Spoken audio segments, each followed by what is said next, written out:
बिस्मिल्लाहिर्रहमानिर्रहीम second year chapter 12 इलेक्ट्रोडायनेमिक्स औनन तक यो इंतहाई अहम टॉपिक ओहम्स लॉ दा the exam point of view सरा और द एमडीकेट पर लिहाज सरा इंतहाई अहम दे नो मेहरबानी वकई दा खप डिटेल और खप तवज्जो सरा वावरे ओहम्स लॉ लावल ओहम्स लॉ तो ओहम्स लॉ वली वई दा چې کوم साइंटिस्ट प्रेजेंट करी दा दागा नोम दे ज्यूर्ज साइमन ओहम और दा एक जर्मन साइंटिस्ट है presented by German scientist named George Simon Ohm 1826. Next खबर है बसई द एक्चुअली पर सर्किट के 3 फंडामेंटल फिजिकल क्वांटिटीज एक्सप्लेन करी दी चेवता वोल्टेज वही बलता करंट वही और बलता रेजिस्टेंस वही दागा यो रिलेशन रविस्ते actually it relates 3 fundamental electrical quantities which are voltage current and resistance was question da de چې زمون سره اوهمز لا سوي اوهمز لا actually د دې مبارکي دا یو already موږ پیژنو voltage او current یاد وساتئ voltage یا potential difference دا EMF source دی هغه بیټری چې ته مونږ وایو چې دا potential difference create کوي او دا غي په وجه په سرکټ کې current flow کیږي کته اوس ته دی په previous lecture کې مونږ ویلو current the rate of flow of charges مونږ ویلو چې کله یو کنډکټر ته سورس یعنی بیټری نه کنیکټ پای کې به current flow 0 وي خو البته مونږ دا ویلو چې کله ته بیټری کنیکټ شي across the conductor electric field set up شي نو بیا به current flow کیږي نو یاد ساتئ د current flow کېدو لپاره potential difference لازمي دی نو اوهمز لا د دې مبارکي دا کدا potential difference یا voltage سیوای د current flow به سیوای کدا voltage یا potential difference کمی نو current با کمی هم په شرط دی چې د conductor resistance یا conductance کم چې د property دا چې په دې کې د الکترون باندې کېدل دي یا فلو کېدل دي په دغه property کې څه چینج ناراضي او actually یاد ساتئ نو په دغه conductance یا resistance چینج کیږي د چا سره د ټمپریچر سره د کنډکټر د نیچر چینج کولو سره بل د په ډایمنشن کې یعنی په لینث ویډث ایریا وغیرہ کې چینج راوستل په دغه کې هم چینج نه راولو نو اوهمز لا بیا دا خبره کوي که وولټیج سیوای کرنٹ به سیوای که وولټیج کمی کرنٹ به کمی خو البته او اوهمز لا کې ریزिस्टेंस د کنډکټر یو پراپرټی دا چې هغه به ریمین کانسټنټ ها البته ریزिस्टेंस یا کنډکټنس دواړه ویل شي چې دغه به کانسټنټ ساتو نو په کوم فیکټرز چې دو چینج کیږي موږ به هغه نه چینج کوو نو که پرس کا د یو کنډکټر ریزिस्टेंस یا کنډکټنس کانسټنټي نو وولټیج سیوا کرنٹ سیوا وولټیج کم کرنٹ کم statement of Ohm's law the magnitude of current in a conductor is directly proportional to applied voltage इंतहाई simple definition the magnitude of current in a conductor is directly proportional to applied voltage सा मतलब कदीस तो गोरे current is directly proportional to voltage conditions सा मतलब Ohm's law खुदा शो खुदा कल applicable ला याद साथै the temperature and physical state या physical condition of a conductor is kept constant دا خبره څنګه بار بار کوي چې اوهمز لا د voltage او د current relation explain کوي نو بده کې چې دا کم دریم خبره ده resistance یا conductance دا به constant نو دا چې کوم فیکټر چینج کیږي موږ به هغه نه چینج کوو follow the diagram کدا زما سره بیټری یا voltage source دی خو ته وګورئ دا زمون سره یو کنډکټر لې چې داغه بس ریزिस्टेंस آري ریزिस्टेंस پاسل کې زمون نیکسٹ لیکچر دی چې پای کې بدا الکترون دلته کې منکی کې څوب به منکی د کنډکټر اټمونه نو چې دغه ریزिस्टेंस ریمین کانسټنټ بل یا به ریزिस्टेंस وای یا د ریزिस्टेंस کې یا د وسو وای په دې کنډکټر کې چې فلو کیږي اوبم کانسټنټ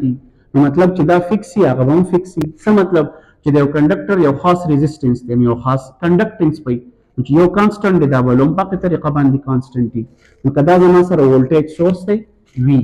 په ریزلټ کې کرنٹ فلو کیږي هو او کدا ریزिस्टेंस یا کنډکټنس کانسټنټ دی چې دا یو بل الټه دی نو که څوک وایي آر او څوک وایي جی، خو جی به یا وایي 1 over r، دا به کانسټنټ وي. مخکې I is directly proportional to V. تاسو ته پته ده چې کله موږ پروپورشنالټي ساين ختمو نو ایکوال لګو او کانسټنټ اف پروپورشنالټي لګو. یو دا خبره یاد وساتئ، دې چې ختم شو ایکوال ولګي او کانسټنټ اف پروپورشنالټي جی ولګي او جی ته کنډکټنس وایي. نو که ام سی کیوز راشي او اوهمز لا کې کانسټنټ اف پروپورشنالټي څوک دی نو چې تاسو ته پته جی، جی مطلب کنډکټنس. یا دې سیم لیکل دا د اوهمز لا یو فارم شو I is equal to GV. This is called Ohm's law. I is current, V is voltage, G is conductance of a conductor. I is equal to تاسو مې G دا G په اصل کې reciprocal of resistance دی. نو څه به شي د G په ځای به ولګوئ 1 over R into V. V چې د 1 سره multiplied شي V divided by R. نو I is equal to V divided by R. دا د Ohm's law یو بل فارم شو. دا د لپاسنه اوهمز لا دی خو کرنٹ وولټیج او کنډکټنس، دا د کرنٹ وولټیج او ریزिस्टنس. او کپرس کوم د وی یوازې پاتې کو دا ار بر ډیوایډ نو ملټیپلایډ تر شي نو وی از ایکوال ټو آی ار. وی از ایکوال ټو آی ار دې ته کنونشنل فارم اف اوهمز لا وایي. مطلب لکه خلک عام طور دته وایي دا اوهمز لا دی وی از ایکوال ټو آی ار. نو اکچولی دا ټول اوهمز لا دي او عام طور خلک د دې سره فیملییر دي دا یوز کوي لکه دې ته اوهمز لا وایي. نو وی از ایکوال ټو آی ار په دې کې دا وولټیج دی، دا کرنٹ دی او دا ریزिस्टنس دی. 1 2 3 د درو ته اوهمز لا ویل کیږي. اوس مخکې خبره په دې فارموله کې تاسو پیژنئ دا وی وولټیج دی، آی کرنٹ دی، دا ار چې دی دته وایي ریزिस्टنس اف ا کنډکټر. زموږ را روان بل یو لیکچر دی چې دا به کانسټنټ دی او یا اصل په دې فارموله کې که جی دی جی ته وایي کنډکټنس اف ا کنډکټر. څه مطلب د کنډکټر کې منع کېدل څومره دي یا په دې کنډکټر کې فلو کېدل څنګه دي دغه نیچر به نه چینج کوو. نو چې کرنٹ سیوا دا وولټیج سیوا کرنٹ سیوا وولټیج کم کرنٹ کم څنګه د دې فارمولې مطابق تاسو ګورئ کومه دلته کې آر یوازې پاتې کو آر دا آی چې پسې راواوړي دا به شي وی ډیوایډډ بای آی. نو اوهمز لا دا وایي که وولټیج سیوا کیږي کرنٹ به سره سیوا کیږي. دا یاد ساتئ ځکه چې وولټیج سیوا کرنٹ سیوا. که څوک وایي چې وولټیج کم نو کرنٹ کم، البته ریزिस्टنس ریمین کانسټنټ. فار ایگزامپل که وولټیج دی 4 وولټ او کرنٹ دی 2 امپیر نو که تاسو په دې کې ریزिस्टنس معلوموئ نو 4 وولټ ډیوایډډ بای 2 امپیر 2 1s are 2 2 2s are 4 نو 2 وولټ پر امپیر او هغه ته موږ د ریزिस्टنس یونټ وایو اوهم. که تاسو وایئ چې وولټیج بیکم ډبل د 4 نه شو 8 وولټ نو کرنٹ اتوماتیکلی بیکم ډبل د 2 امپیر نه ډبل 4 امپیر. اوس چې 8 په 4 ډیوایډ کی بیا 2 اوهم انسر راځي. که وولټیج 12 وولټ دی او کرنٹ نو چې دی 12 وولټ ته لاړ نو دی د اولني د 4 نه 12 ته لاړ نو 3 ټایمز یې وه نو اتوماتیکلی کرنٹ چې 2 هغه چې 3 ټایمز یې وه شي 6 امپیر. بیا چې تاسو 12 په 6 ډیوایډ کړئ نو بیا 2 اوهم. زما د خبرې مقصد د اوهمز لا مطابق وولټیج سیوا کرنٹ سیوا وولټیج کم کرنٹ کم ریزिस्टنس ریمین کانسټنټ یا کنډکټنس ریمین کانسټنټ. که تاسو کنډکټنس وایي نو هغه څه وګورئ کنډکټنس نو د فارموله چې وه جی به شي آی اوور وي نو اوس به کرنٹ په وی ډیوایډ کوو نو ګورئ ورته جی از ایکوال ټو کرنٹ 2 امپیر نو وولټیج 4 وولټ. کټینګ که تاسو وکئ د کټینګ سره به 2 1s are 2 2 2s are 4 1 over 2 یا 0.5 او پر اوهم. نو څه مطلب که موږ دغه یو کنډکټر اخیستی نو هغه به ریزिस्टنس اوور آل ریمین کانسټنټ 2 اوهم نو دا کنډکټنس 0.5 پر اوهم ځکه د دغه الټه دی د ریزिस्टنس الټه دی. نو اوور آل وولټیج سیوا کرنٹ سیوا وولټیج کم کرنٹ کم ریزिस्टنس یا کنډکټنس ریمین کانسټنټ. یاد ساتئ ریزिस्टنس چې په آر ریپرزینټ کیږي کنډکټنس چې په جی ریپرزینټ کیږي دا په چا ډیپند کوي په ټمپریچر به ډیپند کوي په نیچر یا سټیټ اینڈ ڈائمینشن اپ کنڈکٹر پر ڈیپینڈ کئی یعنی ٹمپریچر کم دے کا سیوا دے کم قسم نیچر دے کاپر دے ایلومینیم دے ایٹسیٹرا کم حالت کې دی سالډ لیکوډ ګیس او بل ډایمنشن دی جوړ څنګه دی لینث یې څومره دی ویډث یې څومره دی اوور آل والیوم یې څومره دی ایټسټرا. نو چې کله تاسو اوهمز لا وایي نو دا فیکټر به نه چینج کوئ. ولې د ده د چینج کېدو سره به آر او جي چینج کېږي او چې آر جي چینج شو نو په اوهمز لا کې خو آر او جي مونږ کانسټنټ ساتو نو بیا به اوهمز لا اپلیکیبل نه وي. خاص کر ټمپریچر ریمین کانسټنټ. مخکې ته یو کس وایي چې اوهمز لا ده چې کرنټ از ډایرکټلی پروپورشنل ټو وولټیج. نو که موږ راځو ګراف ډرا کوو ګراف په څنګه راځي نو په ایکس اکسس باندې وولټیج دی په وای اکسس باندې کرنټ دی. نو تاسو اوس وایي دوی دواړه یو بل ته ډایرکټلی پروپورشنل دي. نو که تاسو وګورئ ګراف ته ما په ایکس اکسس باندې اخیستی دی وولټیج په وای اکسس باندې کرنټ په ایکس اکسس باندې انډیپندنٹ په وای اکسس باندې ډیپندنٹ. دې خبرې به خیال ساتئ وولټیج انډیپندنٹ دی کرنټ ډیپندنٹ دی. د وولټیج د پاره کرنٹ کېدل لازمي نه دي خو د کرنٹ د پاره وولټیج یا پوټنشل ډیفرنس کېدل لازمي دي. نو مخکې دا 0 دی دا 1 شو دا 2 شو دا 3 شو دا 4 شو. لیټ سپوز کرنٹ 1 2 3 4 د اوهمز لا مطابق وولټیج 0 کرنٹ 0 دا پوینټ وولټیج 1 وولټ لیټ سپوز کرنٹ 1 امپیر نو دا پوینټ شو کمباین دا ځای راغی. وولټیج 2 وولټ نو کرنٹ بم 2 ته لاړ شي دی بم سی او ډبل شي نو دا پوینټ راغی.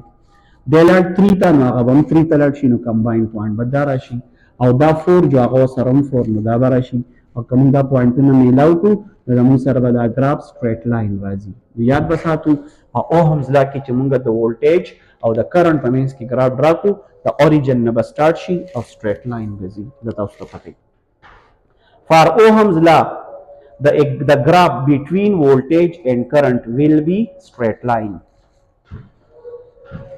دې څخه لږ وګورئ که مونږه د ګراف نه سلوپ معلومو مونږه الریډي سلوپ په فرست ایئر کې ویلو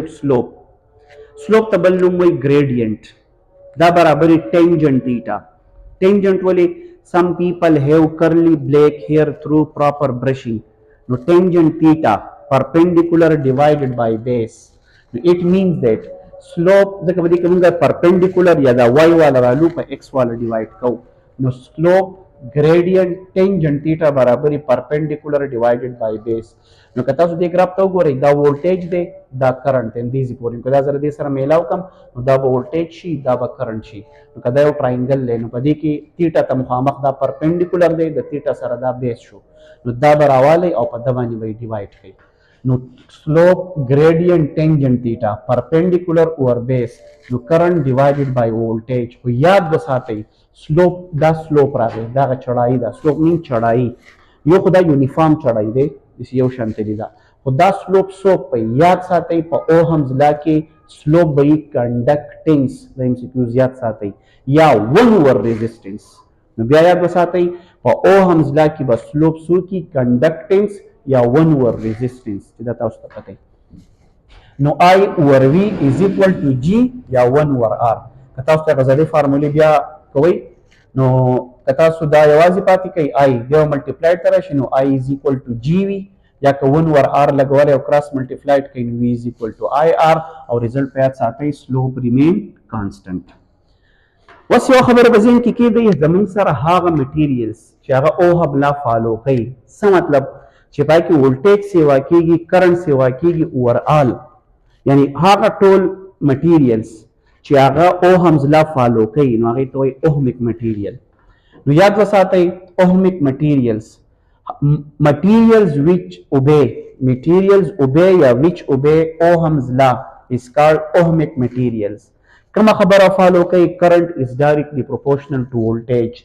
د example څوک دي metals پای کې بسولوجي کې د دو سلوپ په کانسټنټ دي دا ګراف په سټریټ لاین اوور آل د دو ګراف چې راځي دا به اوور آل سټریټ لاین سٹارټ کیږي به د اوریجن نه او په یو ځای کې به هم کرف ته نه ځي چې کله دا خبرې فالو کیږي نو دې میټیریل ته مونږ وایو اوهمیک میټیریلز.